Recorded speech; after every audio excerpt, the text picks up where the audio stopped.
Hello everybody, Yellow Bear here.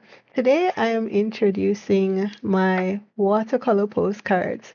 So I have done a few of these and I have posted them on my Etsy store.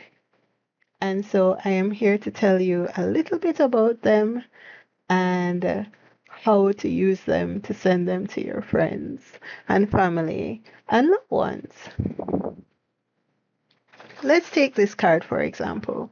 So each card will have its own dimensions. For the most part, most of the cards are going to be 4 by 6, but there are other sizes too.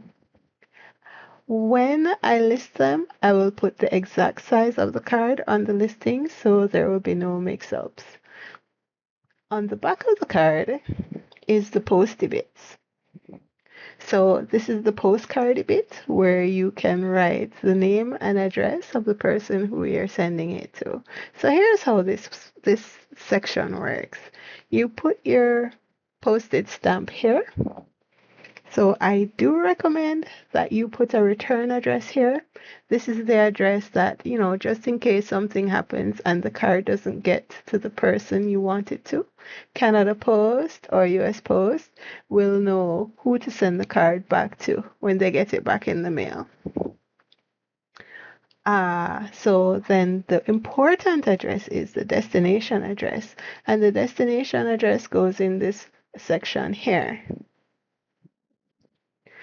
If the card is landscape, in landscape mode, which is this mode, so it is more wide than it is long, then on the back will be landscape as well.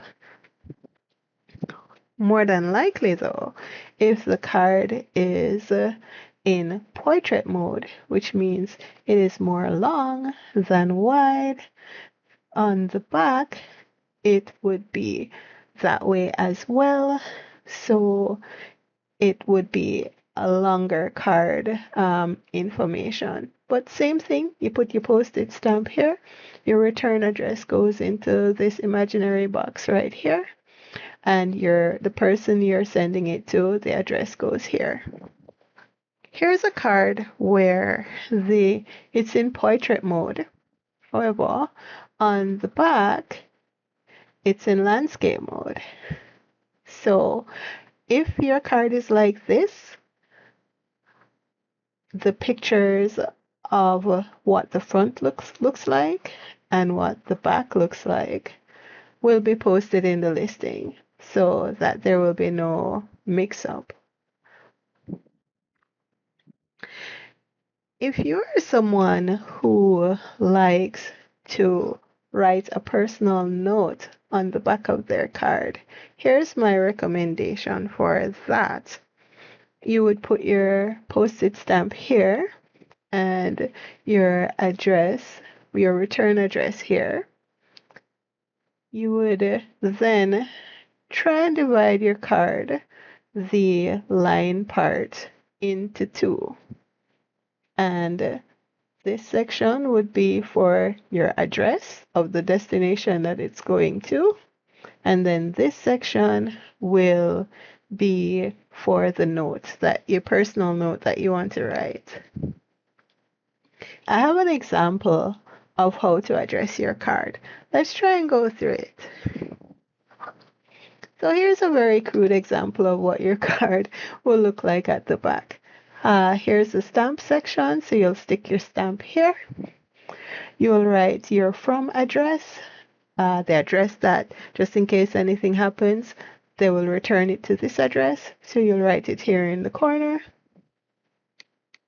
If you want to write a personal note, you would divide your card into two, and your personal note goes over here, and the destination address goes over here.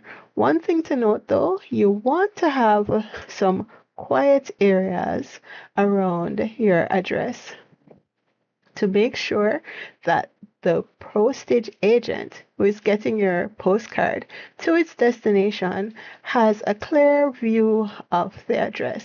So it's recommended that this area here between your personal note and your address be 5 millimeters, which is about this much. Use your ruler. Your ruler has millimeters on that, or use Google to convert your millimeters to inches. I'd say that's about I'm sorry, not half, quarter inch of space. I went a bit overboard and I did 10 here. Just to make sure that there is a big distinction between what your personal note will be and what your address will be so it can get to where it needs to go safely. And that's my recommendation on how to use the back of the postage card to get it to where it needs to go. One last thing. Your postcard on the front comes with a beautiful watercolor painting, painted by me. Each one is special. Each one is hand painted by me. And to protect it, what I've done is I've put a wax coating over the top of the watercolor painting. So the wax medium is a Dorland's wax medium, and this is a wax coating that will protect your watercolor painting against splashes while it's in transit. Now, the back doesn't have this on it so that you can write on it. If I was to put the Dorland's wax medium on the back of the card, you wouldn't be able to write on the card. So this is the spot that is not protected. Now, if you're super duper concerned about your postcard getting wet in transit, just remember you can always stick it in an envelope and that should protect it against splashes while it's on its way to its destination. So if you're not handing it to the person that you're giving your card to, and it's going on a long journey by post, remember you can always stick it in an envelope or stick it in a plastic sleeve, and that should help give it some extra protection on its journey. Good luck with your postcard travels. Bye.